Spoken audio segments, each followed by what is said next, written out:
Nuh-uh. The fuck you mean, nah?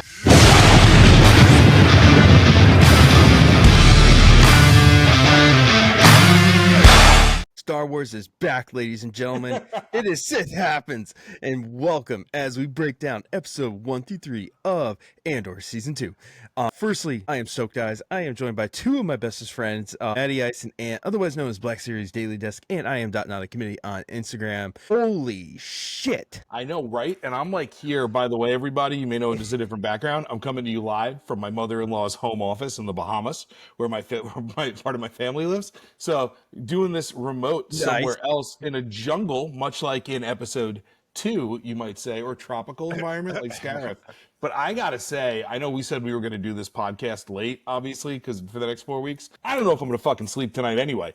This was insanely fantastic. When we get to Collector's Corner, I told Eric a very funny story that I'm going to show everybody about a woe I had with my action figure that was solved tonight. But I think, like, I don't know about you. First of all, forget about Star Wars. That was some of the best Star Wars ever.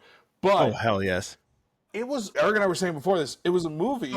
Hold on. It's an Emmy-winning TV show we just watched. Hold on, Matt. Can I just say I'm doing great? For all of our viewers who care, I'm doing great. Matt, you got a little overzealous. I want to give you a call out, Matt, as well for your level of commitment to this podcast. This man is in the Bahamas, and he is here with us tonight. So thank you. Hell Runner is behind us. Sorry, Hell Runner, we are not waiting for you.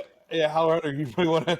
Well, like, when we'll say episode 3, Hell Runner Hop, and that's when you'll know. But it's gonna be the new thing, the Hell Runner Hop. Yeah, I knew you were doing great because you just watched that 3 hours of television, and we get 3 more weeks. When I first turned it on, they were all like, they were all 50 minutes. I about pooped myself. I was like, really? They're all of them? Okay, all right, we got some content tonight, dude. It kept going and going and going, and I was just like, holy shit, dude, this is a fucking cinematic film. And it was really, you could tell they said they spent the most on it out of any Star Wars project, and that was all on the screen. It looked fantastic. It was 100%. Flawless effects. I mean, literally the first 3 episodes and then blown the fuck away, honestly. It is. And everything looked phenomenal. Yeah, and I think one of the great things was none of us had issues with the pacing last season. We really liked it. It was more deliberate. This, a story unfolded. There was character development. But that pacing, man, that was, I mean, it moved. And when it opened, you know, I think we can, I mean, I guess you guys want to hop into first episode at this point. Well, I'll tell you what, Matt, before we do that, I do got to do a quick share for all our folks out there. No, actually.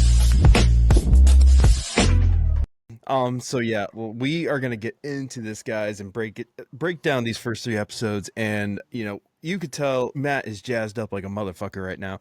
And honestly, I cannot blame him.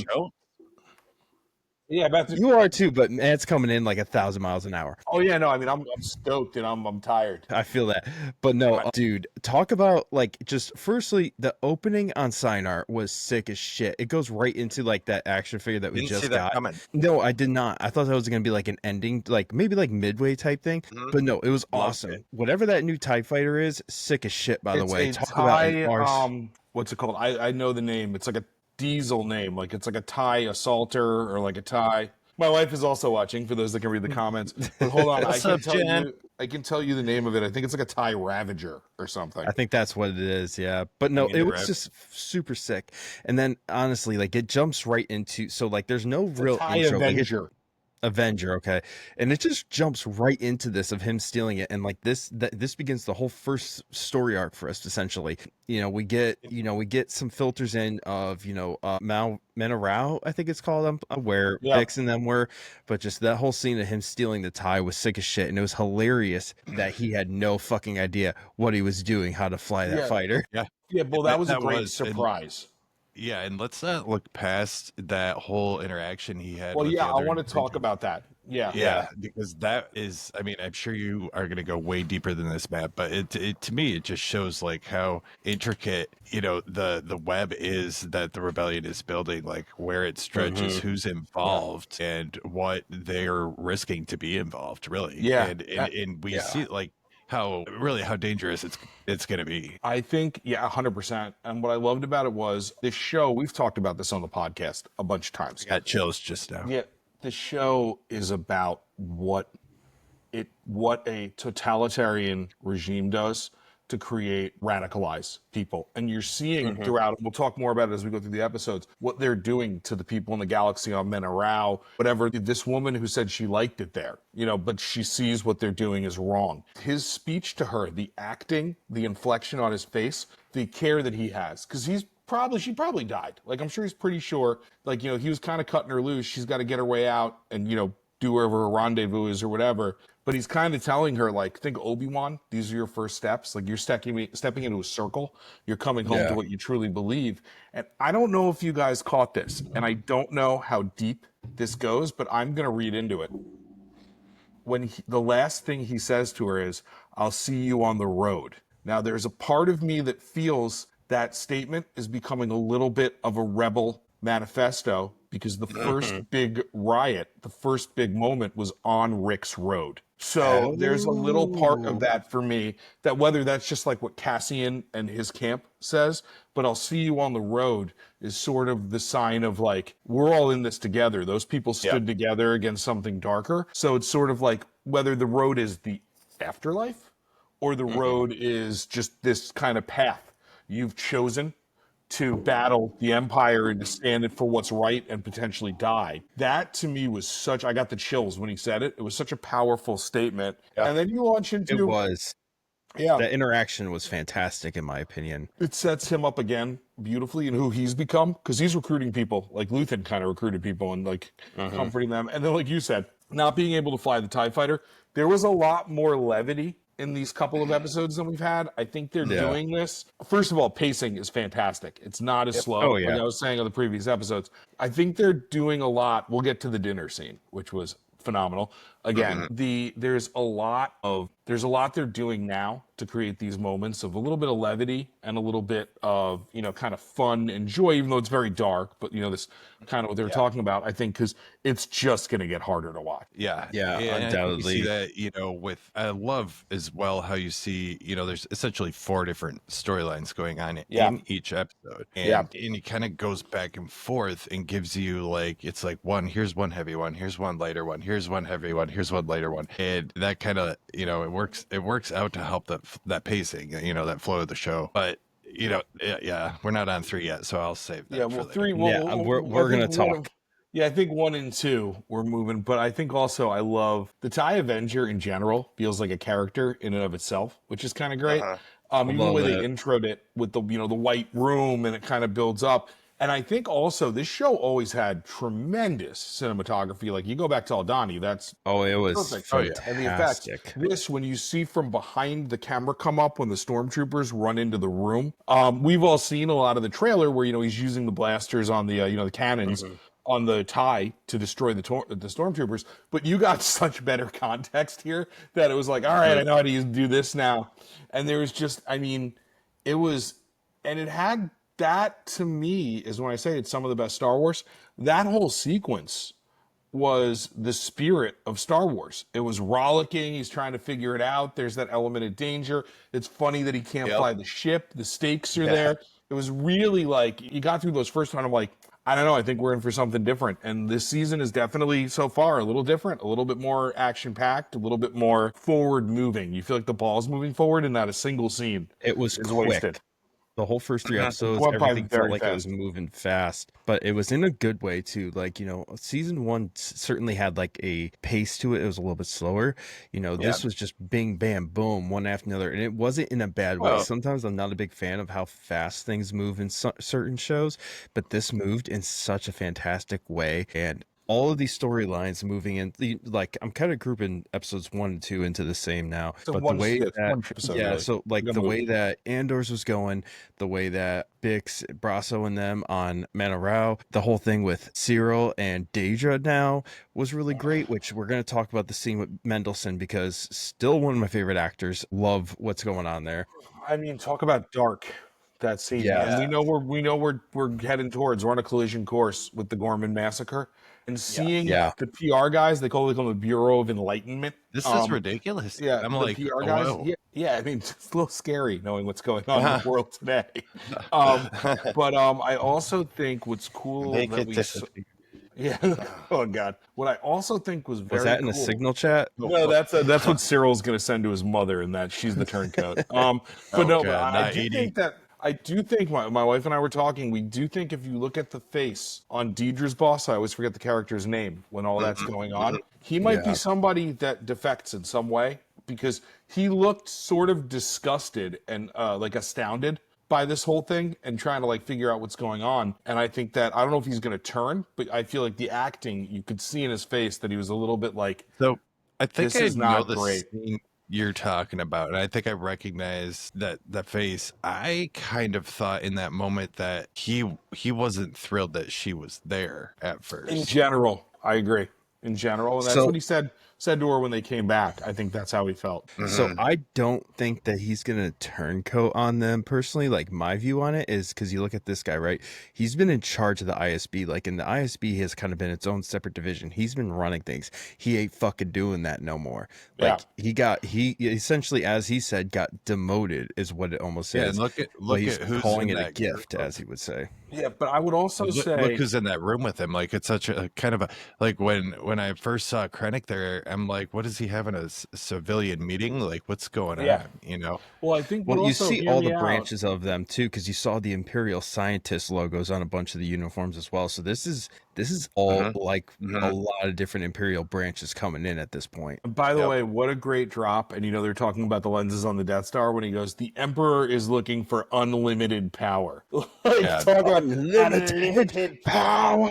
But I think also, just to go back to whether he'll be a turncoat or not, he's sort of saying he was demoted. Maybe I read the thing wrong, right? That he's a turncoat because he's like, this is messed up. Maybe there's a little bit of spite that goes into something he does. We don't know that for sure, but like, I think this is the last draw, maybe. And when Deidre reveals her plan to Krennic, great. We keep saying, what is the deal with Cyril and those guys on Gorman in the berets? They're going to be the insurgents that she's talking about. I guarantee it. So that's going to be the part he plays, and it's going to come to a real head on Gorman. Yeah, undoubtedly. And I honestly, it sets everything up really great for these upcoming episodes, to tell you the truth. So I was really happy that we got Mendelsohn in like right away, essentially. Like it starts dropping these nuggets because this is going to lead us right into Rogue One. They've already told us that. So this is a great way to set all this up over the next 3 arcs that we're going to see. And they said at Celebration that when you watch the last episode of Andor, you should immediately put on Rogue One, and it's going to play even differently than it has for you in the past. I think that's going to be really cool. And I mean, we're going to get into it now. Real late that night. Yeah, 100%. I mean, we're going to get into it. If you got stimulants, now's the time. I'm just kidding. But so like what I'll say too is I know we're going to get into the Lord of the Flies thing that's coming up. That's kind of where we leave off in this Never episode. read that book. Well, it's about a bunch of kids left on an island that end up starting kind of going to war with each other and establishing who's the leader and human nature. But I think also interesting that there are these different cells, and because everything is compartmentalized, this was just like a bungled, everybody ended up in the same place. And that place Eric's going to tell everybody because he figured that out and I didn't notice it. But, I think great way to end it. Each of these episodes ended with like a bing, bang, boom, right? Like it really ended like the blaster come right at the camera at the end of the first episode. And it's like, and we didn't even get to this. The opening says 4 years BBY. So we know the next one's going to say 3 years BBY. And they said that it ends within a few days of Rogue One. So I wonder, it'd be really cool if they ended the show and it was like 2 days to BBY. And that's like the last thing you see. Would be incredibly cool to see. So that's just my little, Tony, if you're listening and there's time to re-edit and you didn't do that, now's your chance. But I mean, this was, I would say I'm speechless, but I won't shut the hell up. Well, I'm going to say one thing, too, that I was really impressed with is because this is at a point the rebellion is like a super disorganized stage. And you see that with the way that rebel faction was that Cassian ran into that took out. It's hard to watch. It was terrible to watch. That's my nickname. I was like, I'm represented. Just in the sense of like someone get some order in here, I'm a little OCD and it was painful. It's been I think it's been 1 year since season 1 ended, Howl Runner. They said at the beginning, it's 1 year later It did say that. Yeah. Yeah, 1 That's year. fair. So. Halloran knew that it was the TIE Avenger, so the 1 year thing, let him have it. We'll Yeah. look past. But it was that the whole scene on that planet I thought was really interesting because it shows the disorganization that it's in right now. But we see that things are still moving in a direction where they're going to be organized with all the stuff with Mon Mothma, Luthen, and everything like that, which that storyline is getting extremely heavy now. I think that's the one that Especially gives at me the the end most anxiety. Yeah, that gives me so much. And also, though, Luthen showing up at the wedding. I think now we're basically into episode 2, but Luthen showing up at the wedding when he just kind of appears and he's like, "Oh, you found me!" He's such a. I love his alter ego. Yeah. It's really awesome. It's just super interesting. And then, as you all know, I want to talk blasters quickly. One of the things that I thought for me was super fun is there is a guy on Etsy called Anthanatos Weapons or Armorer. And he makes, resin cast blasters for the 112 figures. And he did a whole Star Wars thing where he was just kind of like making a bunch of blasters that he had seen in video games and stuff. And I bought them. I still need to paint them. They're like still that chalky white or whatever. Okay. A bunch of the blasters those rebels were using that you've never seen on screen are blasters that I have to paint. So that kind of just got me super stoked up because it was kind of like, cool, they're bringing, as we know, that they used the whole Buffalo, the Lucasfilm team now, and Filoni and Gilroy, and it's like, they're even bringing in some blasters and things. I think the TIE Avengers from one of the old video games. It's so cool to see the world come to life like that and to tie all these things in and make them a reality. Undoubtedly, man. And it's really coming together. It's coming together fast and nice, which is like, usually that's not a combo you see often, in my opinion, but it came together quick. And honestly, when he bust out of that planet, which, what's that? It's seamless. Like I just, there's no doubt. And it moved. I keep saying that, but you were glued to the last season. You loved it, but there are moments where you're like, all right, I'm going to sit in this and take it in. This season, even when there wasn't action, there was action. Like it moved. Everything. Yeah. You could tell that they're trying to kind of like prove that point that this is it. It's just going to keep getting more and more intense. Up. Yeah, as you head into And I mean, I was going to say, we had a great drop at the end of episode 2, which I pointed out, Matt, that you didn't catch. This was so when they were trying to figure out where he was and everything. When he took off, you saw it was Yavin because you saw the great temple. Yes, and I know. I missed it. See that. I missed it, and you were like, "Yeah, it's so funny." You were like, "Spoiler alert!" Then you went, "Yavin 4. I'm starting episode 3 now," and I was like, "Wait, I didn't see that. I just said." And so I was like, "You keep spoiling episode 3?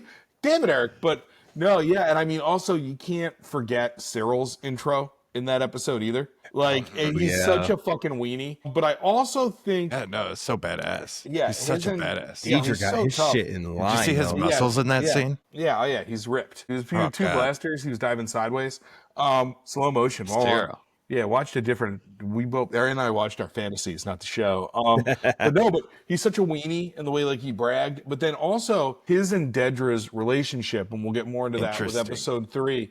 It's interesting because they're two people that have never really had like this kind of love, like a relationship or this kind of love. So they are trying. They're essentially. So thanks, Howard. But they're trying to they found this with each other. So there's like this weird little unit that's developing, and they're both so awkward and weird. And it's just it's like this episode really bridged, but it was. And seeing Gilroy said at Celebration that one of his favorite monologues was the one he wrote for Perrin, when he gives the wedding speech, and that was really good acting when they keep cutting back to Mon, where you really are seeing that she's kind of remembering their wedding. She sees the things she saw in him, but then there's this duty, and she looks over to Tay. We'll get there. And it's kind of like, because there is that, they have good chemistry, those two actors, her and Tay. And you see kind of the regret, but also like something's going on there. Like that whole wedding is obviously that's what's on her mind, and it's figuring that out. And it added a lot of non-action action to what was going on there, which I thought was really cool. Yeah, it definitely. No, 100%. Nope. Sorry, my camera was acting weird. All right, I'm back. I thought. But no, that monologue was really, really great, and honestly, I really love that we just got to see a lot of Chandrilla. To be honest with you. Yeah, and Chandrilla was so really interesting. Because like it's sort of like a mix of multiple cultures. Like there's like a little Italian, a little bit of East Asian, like meaning Indian. There's a little bit of like Japanese going on there, and it's so the attire was very like that. Yeah, I think of it as like a bougie or a boo as far as design. That's a good assessment, actually. Did you see on the planet Bix was on, there was one of the little, I think he was the same species as the pilot from Fallen Order. Oh, really? I think I saw that I too. think I missed that. Grease. I want my wedding to be Chandrillan themed. Runner. If there's anything, if I have any say in it, we will make that happen. Well, I'll tell you what. So we're jumping ahead a little bit, but yeah, I'll tell you what, the wedding was popping, and I want that speaker for my house. Yeah, I think the wedding, that was like an insane element. And if we want to just bleed episodes, I think at this point, because we're just kind of like going back and forth now between 2 and 3. Can we talk about that drop of the Rakuten? I mean, oh my God, I was so happy about that. I did a pause to tell Jen what that was, and I'm like, oh my God, we got to go back about 10,000 years. So you had this moon called Bogan, and there was the Jedi, and then what could be the Mortis gods gave force powers, and this other empire came in, and there's lightsabers. And like that, just knowing that there's going to be that James Mangold Dawn of the Jedi movie that I keep geeking out over, is now, Rakuten is now canon. Yeah, I think that was the first mention of it, I think. Correct? Yeah, I think so too. I think there was a Rakuten something in Luthen's last season in his shop. I think there wasn't in his shop. It was a background thing. Yeah, and so everybody was like, "Oh, that's a nice Easter egg," but this is like full-on confirmation that like those guys were around thousands of years ago, and those guys stole that statue when they were taking everything over during the invasion, and it is. There was so much and a lot more canon drops like that in this, which I think is cool. That I think they got a little bit of the memo about like he's still being true to what he did with season 1, but kind of pepping it up a little bit, which is cool, and it kind of amps it up. I think he meant 25,000. Yeah, 25,000 years ago. It was a long time ago in a galaxy far, far away. Runner, you are like our producer and fact checker. I love it. You please join every single time. I'm serious. We're here for you, and you are here for us. Yeah, it was a sick drop, sick mention though, and the fact that they bring it into canon. I'm fingers really crossed for that Dawn of the Jedi movie now. Yeah, it's gonna happen. We're gonna jump out a window. Yeah, I'm excited about all those movies that they talked about at the. We got Baby Goose in a movie, guys. We can talk about that on another cast, but we got Baby Goose in a movie. I know. And every great action figure drop. We could do a whole hour episode on Celebration. Yes, seriously. Absolutely. But Andor takes precedence. Yes, but yeah, episode 3 tied it up perfectly. So Cassian getting back to the planet with the TIE Avenger and just raining hell. I'm gonna say this much because this shocked me. I'm really surprised Disney went with the very rapey scene. Oh yeah. With Bix. So here's a cool thing I didn't notice. That again, like my wife loves Star Wars too. In the first episode, Bix sees the doctor that tortured her in that mirror in her dream. The first thing she did was when she got thrown into that mirror by that officer, and then she fought back. So that's a little bit of a metaphor for okay, she's not hiding anymore. She's going to be hitting people with hammers, and she's going to fight back, and she's not going to be this person who's owned by their PTSD. And I think that also was such a cool touch. And I don't know if you guys saw in that camper, there was a picture of Marva on the wall. I did see that. Okay. Jen and ChatGPT are ready if Hal Runner needs a bathroom break. Hal Runner, my wife Jen has you. You just let her know what you need when you need a little break, and she'll cover you. But I thought that was really cool. I mean, I think from the trailer, you kind of knew Brasso was going to die. It still was a gut punch. I didn't know that, and I was so sad about that, to be honest with you. I kind of guessed it. He's just the dad of the group, honestly. Yeah, he really is. I think it's like one of those characters that you just grow to expect will always be. Yeah, and when the stormtrooper was slow raising the blaster, I was like, no, I love that you didn't see the hit, because it really left you kind of like, oh my God, with the distraction of the TIE fighter. I'm so excited, my earbuds keep popping out. But used to my headphones. Guys, what was I the most worried about? Somebody getting hurt. My main man B2 EMO. And now we know that they need to do something with that character and give him some kind of a happy ending. He's been through so much. I don't know if we're ever going to see him again. He's a rescue droid. He's like a puppy. His bed is with his new owner, and we know that he's found a good home. I have a fun story about B2 EMO. When we were watching, my wife made it through 2 episodes, and then she was tired. So I get to rewatch. I'm going to rewatch it before I go to bed. I'm not sleeping. So anyways, she's so we're watching, and I don't know if this is something we've talked about on the show before or just something I read online somewhere, but B2 EMO said something, and she was like, she just turned to me and was like, you know, it'd be interesting if his consciousness was transferred into K2SO. And I was like, I looked at her and I was like, hold on 1 second for me, guys. Howl Runner, I know you said you haven't gotten to episode 3. If you need Jen to give you that bathroom break, I think now would be the time, because we're launching into this need to right stop now. watching. I would say hop off, man. We love you, but we're going into it. We're going to finish out the 3rd episode. Yes, but yeah.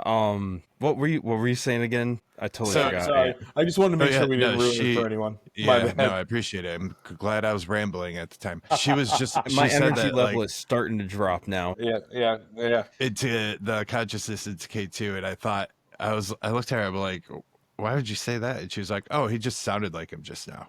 And I was like, oh, okay. Well, there is a whole theory there. Yeah.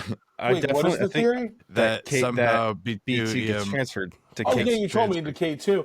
That would be interesting. I mean, that would be in some capacity, you know. Yeah, that would be pretty cool. And I mean, it's a droid companion. I would love that if that was the case. Yeah, I would There's a little bit of that too. And they said at Celebration we're getting K2 in likely the end of the 3rd arc, I think is what they said. They're not bringing them into later on. I forget what episode they said, so I might be wrong, but they were saying like it's going to be one of these 2 or 3 episodes. They're not going to tell everybody, but they felt that when they bring him in, that's when it gets real. So they want to make sure they're building up to that and the anticipation there. And you know, kind of, so it's a big moment, like revealing Krennic in that situation this early when we all thought he was going to have a couple of scenes. That's a big moment. And you know, so you kind of get into those things. Yeah, for sure. And God, is he terrifying.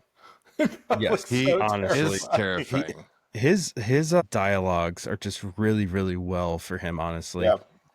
Something with his voice too. He just does his stuff very well. But season episode 3. I think it's just the way he looks. He has this piercing gaze, like when he's talking to whoever he's talking to. It's like he's literally staring into like your soul. Yeah. And that's I mean, how it feels. Drunk Mon Mothma on Molly was just absolutely fantastic. Dancing to techno. She was tripping balls on that last one, man.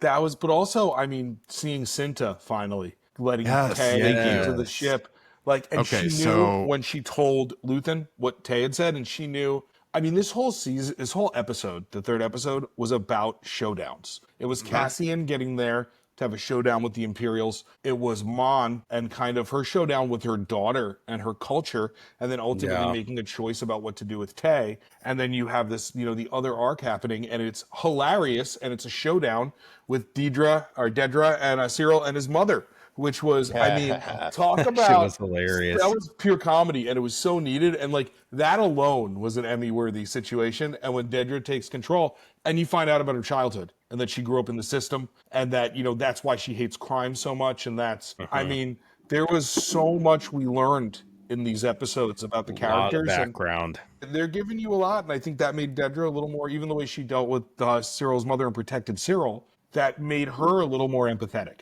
Right? Like, she's still cold and I want to see her die and get what she deserves. But it was a little more empathetic, and I think there's going to be more of that. Her smile in the mirror kind of freaked me out a little bit. Comment, Molly Mothma is my spirit animal. We're going to be at a wedding in 2 days, so let's bring her to life. Nice. I fully support this. I mean, that techno, that crescendo, Jesus. Yes. Sorry.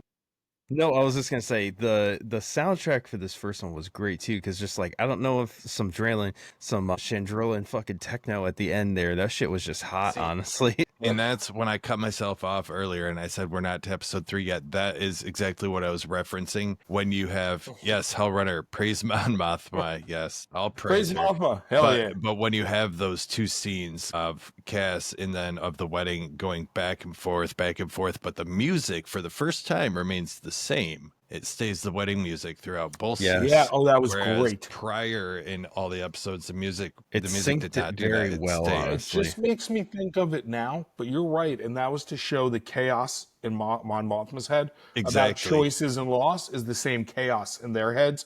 Thinking about Brasso, you know, leaving B2 behind, having to get out of there. I mean, Cassian worked like 50 stormtroopers this episode with a TIE fighter. definitely did. I mean, we knew that from the trailer, but the first trailer that we saw where that happened, you didn't have that on your bingo card. So I think that's, I mean, it's masterful, and it's like getting a movie each week. And also, that's a good point, too, in the comments. We looked, the director was a woman, and she did all 3 episodes, which is why it maintained that tone, and she did a phenomenal job. Amazing. Absolutely. It was like she's saying, Jen, the finesse there. Amazing finesse. Something else. Yeah. It was, that is absolutely. Sounds like Gordon Ramsay. Golden Ramsay. Finesse. I think we She's just not a donut. I think we just about hit everything in these episodes and somehow in 30 minutes, or most of the big meaty stuff. Yeah. So, what we got to get into it. What are your guys' ratings on this first arc in Andor? Okay, we're doing 10. An arc rating 10. Like, I think we're all 10. I mean, I know what it is from you. I just gotta ask. Yeah, I mean, I said 10. I'll go first. I mean, I think this was just Cassian is probably my 4th favorite character in Star Wars. Yeah. So, I'm the most jazzed. He's just like all my favorites. I buy like 3 of each of his figures, one for my shelf, one for myself, and one for just in case, or to customize with some friends or whatever. But I think everything about this, it took everything that made season 1 great, threw it right at you. Oh wait, it's fact checking. Ariel is a man. Well, you know what? I think a woman could have done it. But anyway, so so the director was a man for our listeners. So I think it took everything that I loved about the first season. The visuals that were beautiful, the cinematic quality, the budget all being on the screen, the storytelling with the characters, creating empathy. Because Cyril last season's a pain in the ass, but you saw what his mother was like, and he's kind of a byproduct of all that. Yeah, you see understanding that even that the uncle was a mobster and getting that one little piece there from Dedra that builds this thing. And what they're continuing to do is build this growth and this tapestry with these characters. And in this case, a lot more action than you got in last season. So with those Star Wars moments, with those laughs, this was such a perfect 10. And people are saying, the reviews for people that have seen the whole season, that it just gets better, that this is like a master stroke, and Star Wars will never be able to top this as far as storytelling and feeling like Star Wars. But I mean, we'll all have our opinions at the end, but like for me, talk about Spinal Tap. Sold on that. It took a 10 to an 11, and that's kind of where I'm at. Yeah, I'm sold. I'm sold on that philosophy. To echo you, Matt, I'll just say, no, I agree with 100% of what you said, but there is a couple things I'll add in regards to just the pacing of it that I think, we're looking at the time frame that we're in the Star Wars universe. It's a dark time, obviously, but people, season 1, and sometimes it just takes something to make you look at it a little bit different. But season 1, people they don't really know what's going on. They're just living their lives, and this ball is just kind of, it's a little teeny snowball that's just kind of packing up heat, and then you see the pacing here in this season. Like things are moving. Like we had a whole season, a 16 episode season of the slow burn, and then once that hits, we're just gonna have, we're in the rebellion. Chaos. Yeah. And you're seeing people in the galaxy getting disenfranchised. I mean, that guy ended up selling them out on the Brasso and Bix and everybody, but you see that they're all helping each other. They're oppressed. They're being turned against each other. So I think you're right. This is the dam that breaks. It's the siege, as Nemec's comment says. Yeah, and another thing that I'll say in regards to, I know we're going to talk more, probably another episode, maybe we can, who knows when, but about figures. But, when that pilot cast first got released, the figure, I kind of looked at really, I was like, badass, of course. I love the pilot figures. But I was like, why are they giving us another figure that we're going to see 5 minutes of that costume? I know. I was thinking the same thing. Here we are. He spends almost this entire arc in that costume. The whole arc, cool. Just kind of pieces keep coming off of it. Yeah, but how cool is that for collectors? Oh, absolutely. And I mean, we'll get into it. I've just taken so many photos of that figure since I got it. Like you guys have seen them all coming up, because I'm going to do an Andor photo every Tuesday now. Like that's just a thing that's got to happen. But I mean, I feel the same as you did. Like I was like, oh my God, like he's really going for it. It's not a surprise. I held him up earlier. My collector's corner figure is that figure. I'll show off some of the detail. But it is crazy cool that happened. You're not just stuck with him in that armor he wore for 30 seconds during the Altani heist and then took it off. Yeah. which I think is really cool.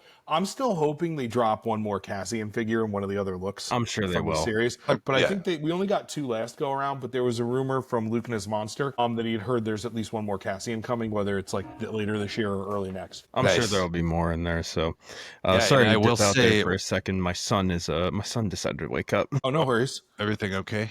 All good? Yeah, no, good to go. Okay, cool. I will say, and I'll plug into my Instagram account here. I am not a committee, but I did this picture today, and Bix is kind of the star of the show. Of the picture, yeah, she is. I saw that, and I really kind of love that. I feel like she is going to be one of the more important pieces of this story. I feel like I 100% agree. What happened in this arc with her was, us seeing that she's able to become resilient a little bit. She's now able. She's getting past it. She can fight back. And I was shocked too that was in there. Honestly, she's in a much darker place. Disgusting, but yeah, I didn't know where that was going. I was like, are they going to? Glad that she got through it. Last thing, then we go to Eric. But I think he's in a much darker place in Rogue One, and we know a lot is going to happen going into that. I have a feeling because we've seen her in the Rebellion in the trailers. I have a feeling we're heading up for something sad there, and then that's going to kind of be like where they land. Oh yeah, it was a good set. Hal Runner, like your song choice. Also, the same director that did these 3 does the last 3. Jen just fact checked, so that'll be really fun for us. It's gonna be it's gonna be good. Finish. Yeah. Yes. All right. So yes, and that's kind of like how I viewed these first 3 episodes. Honestly, for me, like, I don't give out 10s like candy, but for me, this was an easy 9.5, man. Like, this was pure cinematic masterpiece. And honestly, like, I am just not giving a 10 because I think there's going to be something that absolutely blows my to later things. I don't want to give multiple. Like, I think, like Bad Batch, I gave like 1. I think, like all the seasons, I think I've given 1, and I know that's coming. So this was perfect. I wouldn't change a goddamn thing except for keep Brasso alive. Oh, but it was so perfect in every way, and I loved it. It's visually extremely pleasing. The dialogue was fantastic. The acting from these people was just out of this world, and I really loved every second of it, to be honest with you. So 9.5 easy for me. So and that is great wrap up so far. I mean, everything you just said is so true that 9.5 could just yeah. You revisit sometimes, dude. So you can revisit that pretty quick. I know you. Just keep in mind, you said you didn't want to just be passing out 10s. You're gonna watch Matt and I do it all season. So I know you guys always do. Yeah, we're gonna have to do it episode by episode to give me a nice shot. Here's the thing: I've said it before, and I will just say it again. Like, and I can find joy in things and also find fault. Let me be clear. Yeah, but I can't find anything wrong here. There's literally nothing. Nothing. It's nothing. So also the costume design, whoever's in charge of that, shout out to them. One of those, I don't know, Jen's commenting. Jen, there was a pair of shoes that Dedra was wearing that Jen said are like extremely high-end fashion shoes. Jen agrees with me. 11 out of 10 on a Spinal Tap. Tony Gilroy, Disney let him do his thing. Jen, if before we're over, you can tell me what kind of shoes those were, like the high design ones Dedra was wearing. I just think it's cool. That's fair. But now, so everybody gave ratings. All 10s. Honestly, yeah, this is just great. Honestly, loved it. Now, we're going to get to Collector's Corner, but things are a little bit weird this week just because I'm not doing it. My collection is a complete disarray right now. For those of you who don't know, I am in the process of complete reorganization and pulling things out of boxes. So I'm skipping myself this week. But Ant and Matt, you guys can go. So what Matt and I are going to do is blow you away. Yeah, so I'll go first because I already kind of better be mine. Big. That's what she said. I'm going to show Pilot Cassian this figure. Yeah. The funny thing I said at the beginning of the episode is I love Cassian's Briar pistol, and I know it goes away because we've seen in the show that goes away at the end of the season. This is a custom one from I'll show the figure too. Syndicate Customs that I got a long time ago. I got 2 of them for my 2 Cassian figures, the original ones, and it does looks that figure so come with good. the helmet? Yeah, I'm gonna show it all. Okay, and it looks so good in his hands. And I took a bunch of pictures I'm gonna post in the coming weeks with him holding it. And I kept being like with Ant, well, he's only in one scene wearing it, and it's not canon for him to have the pistol. He should have the Imperial pistol, which he comes with. But then he used it in the suit, so that was all wins for me there. But I'll get to the figure now. Watching the show, I mean, first and foremost, this figure is definitely right now my favorite figure of the year, and not just because it's Cassian. Look at the detail and the actual, this is a different head And I'll show the other head here that came with the first Cassian figure, which is excellent. Yeah. It's a great head, and it's like there, but it's like a little bit off. Whereas this one is like so nuts how good that looks. Like it looks like a portrait. And then again, it's all the new body construction. These new molds. No joint knees. The separate floating chest piece. There, great articulation. I mean, look at the range of motion and the butterfly joints on the figure. And the detail, when I was watching the show, all of the buttons on the chest pieces and a chest piece, that's the color they were. And they don't do this all the time. It's very premium, and it shows how much they're putting into this. Look at the back. It's the same colors as the show. I have to paint these on my other figures. I mean, I'm probably going to get another one of this one because I have a customization idea I want to try with a friend of mine. But it is just amazing. It comes with the helmet, Eric, like you asked, the floating tie helmet that doesn't lock in. It looks, even though he never wears it, it looks great on the figure, and the detail on it comes off easy. Believe it or not, my Luke figure I showed last week, his head pops off every time I take the helmet off. So that's why helmet is, once that helmet's going on, it's not coming off in a picture. I'm going to like boil and pop and get pliers. And then he also comes with your standard kind of Imperial blaster that fits in his holster. Everybody that he used for the show. Yeah. But I mean, getting to see him use the Briar on some folks, getting it in the suit, like it all made my day as far as like being able. And I mean, I was going to use this for my what if stories. Like, this isn't his only time sneaking in a pilot suit. Here's some other adventures. But we know that Ant and I always say our photos are giant what ifs. But with that, great figure. And then next week, I'm surprised you didn't point this out, and I'll give you a break. You're in the Bahamas, but put that helmet on, and he could be any old Imperial pilot. Yeah, test pilot. That's why I was curious, honestly. You know, hi, I'm Doug. Doug, the Imperial test pilot. Yes, and it's close enough too that if you have the pilot from Battlefront 2, I forget. The name is escaping me at this moment. The Inferno Squad one? Yeah, Inferno Squadron. Close enough for a picture that you could actually put those together probably and have a pretty cool picture. I love what's his Don't name? use the Inferno Squad one because that is the worst articulation I have ever seen on a figure. Well, all you got to do is put that one in the background, prop it up against a crate or something, and make it blurry, and it's all good. Well, yeah, I mean, who was the guy? They were the two dudes that worked with her, but the one guy, it would be awesome because you could cut this, pop his torso off. You add that Imperial rig that the guy had for the heavy weapon. You could definitely get away with that. That's really cool. That's a good thought. I hadn't even thought of that. But yeah, and Hal Runner called out the Range Trooper. Now we know why they're making that exclusive Range Trooper with the rocket launcher. So what's that exclusive to? I think it's exclusive to Walmart or Target. The new Krennic that they showed and the ISB Tactical Officer. I think they said one's Target and one's Walmart. Yak Face. The Trooper feels like a Target exclusive. It just feels like Target is always Troopers. I feel like Target gets the Troopers. Yeah. I just have to say, I guarantee they're going to say next week that all of them are the Range Trooper. I don't like sand. I don't like sand. Of course. It gets everywhere. I think May the 4th, those are going to be drops for pre-order, and we're all going to be going absolutely batshit insane at like 1 p.m., scrounging on Target and Walmart to avoid the aftermarket. Buy. Yeah, exactly. I'm getting 2 of that Imperial that ISB Tactical Officer. I'll tell you that right now. Yeah, the thing that's really cool. That guy looks cool. All right, Ant, you are up, and next week I won't be up. I'll be Eric because I forgot to bring other action figures that I've shown people. Yeah, here you are showing 2 tonight. My collection should be good to go by next week, and I can't. I'm actually going to show it off next week because for those of you who don't know, I am pretty much taking like 95% of my stuff out of its boxes, putting shelves on my wall and displaying it all the shelves. So these guys got me way too into the photography stuff. So I'm just jumping in at the deep end. Join us next week where our podcast is 6 hours post episode, and Eric just walks you through each individual action figure he opens. It's gonna be fun. Yeah, it's gonna be. I'll keep an unboxing for next week. I got popcorn. Yeah, I got popcorn for that. Get some espresso going. All right, so yes, Howl Runner. It was rumored we'd get her in that armored look as well. Not confirmed yet, and they haven't nothing to leave from the China factories. But yes, you are correct. May 4th. Nice. I think May the 4th is going to be a day of stress. But a day of financially bad decisions. They're never bad decisions when they make you smile, my friend. Touche. It's a harmless hobby. True. Nobody gets hurt except your wallet. Very good. All right, Ant, you're up. All right. So the one I'm going with is getting its photo debut on Instagram tomorrow in my collection. Let's how is the articulation on that? Because I want to kind of get it. It's on my list.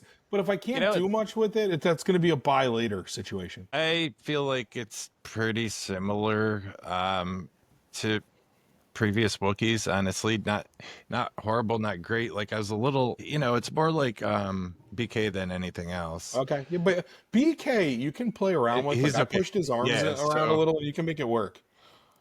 I think it's the same sculpt, just different head, honestly. Yeah. But the head is good.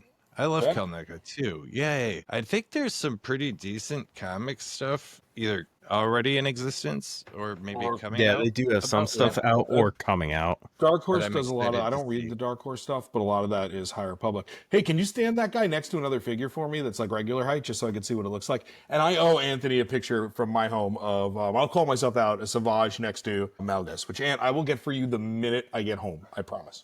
Here you go. Smart ass. Dong. Let me see. You have an 800 figure. Grab Yord. It's right there. Oh, God. Yord's a little tall. Let's go. Okay. So, yeah, I mean, it's huge compared to Padme, who's a little short. Okay, I'll get you Yord. Oh, Howard said only the feet from BK are shared, so you got to look at that. Oh, yeah, look at that. So he is significantly Yeah, he's a big toy. Yeah, I'm interested. It'll definitely be something on my Christmas list for sure. Yeah, I haven't derobed him at all, but... And later on, take a peek at him. I have a few drinks first. Black Chrysanthemum, because Al Runner's saying that he thinks only the feet are the same. The feet or the legs? Feet. He said the feet, the tootsies. He did say the feet. Those hairy toe knuckles. Which would make sense because he does have a lot of, like, BK had a lot of stuff on his waist and shit, so. Yeah, I was thinking that. I was like, it's putting the robe overs quite a bit. This robe is massive, too. You can put that on another figure if you want to do like a non-Jedi, you know, in a photo. Yeah. All right. Yeah. Well, I mean, big day for new toys, big day for new shows. How you boys feeling right now? Dude, this is a great day. Padme is only short in stature. Damn right. That woman holds it down. Fact. Yeah, so here's a look real quickly. Feet, not legs. Yeah, see, hey, I confirm. I can read. But yeah, sick figure, though. Yeah, why do you got to show the upskirt, really weirdo? I'm hoping that... You did that already. Ugh. I'm hoping to wait for that one to drop a little bit in price because it is at the $34. I'm like, yeah, I'll hold off for now because it's not one that I need. The only one from the Acolyte where I'm just gonna be like, this is one I need right fucking now is gonna be Chimera. Like I need. We know that's getting announced. I think that's gonna be a May the 4th around that announcement. I just watched like a 9-minute highlight on the Strangers freaking stuff in the Acolyte today. Well, did you? I mean, he's the only person from Acolyte that got his own interview in the main room at Celebration. Yeah. And they gave him his helmet, so it gives me a little hope. People were cheering for a season 2, man. Season 2, yeah. And, it's the most viewed title that's it right now. Yeah. And I think too that there's been a lot of speculation about even if there isn't in the Acolyte season 2, the story will continue in some capacity. Well, they're not afraid to talk about bad guys because we know we got Maul Shadow Lord coming out, which I'm gonna cry. I bought a Darth Maul hat today to celebrate. But yeah, that's gonna be good. Yeah, as you guys know, I've been very busy at work and I won't bore the internet with that, but I missed a lot of this stuff when it was dropped. And so, one of our side chats, Matt and I are, and someone drops talking about Maul and I'm just Shadow Lord, and I'm just like, I'm sorry, what did I miss? Yeah. I sent you guys the leak of the trailer that was up for 12 minutes. Yes. But anyways, guys, that great day to get into Andor, and I love your guys' action figures. So, but I think it's about time to wrap up. It is getting extremely late on the East Coast for you two, and very late for me, even in Central Time here. So we want to just take a quick minute, say thank you to you, our listeners and our viewers, for coming to hang out with us and break down Andor Season 2, Episode 1 through 3 directly after the show with us. We encourage you guys to go head to our Instagram at Sith Happens _Star Wars podcast, which will have the link tree to all of our various streaming platforms. Please check it out in the description and give us a follow, like, and share, please. Now, I'm going to kick it over to my boys as usual. Please sign us off, brothers. Well, it's been a great night. Honestly, I was so excited all day. As you know, Matt and I did a little collab with a couple other guys about Andor that we put together. sometimes on my lunch break I get a spare few minutes to go walk in the park, and today I had that, and I just so happened to bring Cass, and I was just like, you know what, and Bix, and I was like, you know what, You crushed it. we're doubling up. Usually I only do one post a day, but I was like, we're gonna have some fun with this. It's one. Andor Day, baby. Yeah, Yes, Andor it Day is. is a great day. It is, Bad Batch Day is always my favorite day, over almost any I other miss Star those Wars day. days. But And then Andor Howl Day Runner. is fantastic. Yes, we'll be doing this every week after the episode drops. So you'll Yes, be Howl here. Runner. We'll be here, buddy. I did Late not nights get for the Ronin us. figure either. But yeah, All and right. I'll let you finish your sign off, my bad, bro. So, anywho, I'm done rambling. It's been great chatting with you guys and Hal Runner and Jen. So, I wish you all a great evening. I hope you guys sleep or don't sleep well, and see you next week. And I'll just say I've said enough this episode. Black Series Daily Desk on Instagram for those that don't know me, and is Iam.not-a-committee. I'll plug him too. Thank you. I never do that. Your own, I always forget. You can do your own thing. And I'm just going to say, wow, what a phenomenal day. 1, may the force be with you always. And 2, I'll see you on the road. And I'm Eric Dadalorian. Thank you guys for hanging out, watching today. Once again, please go check us out at Sith Happens _Star Wars podcast, as well as my own page, the _Dadalorian_ on Instagram. And this is the way.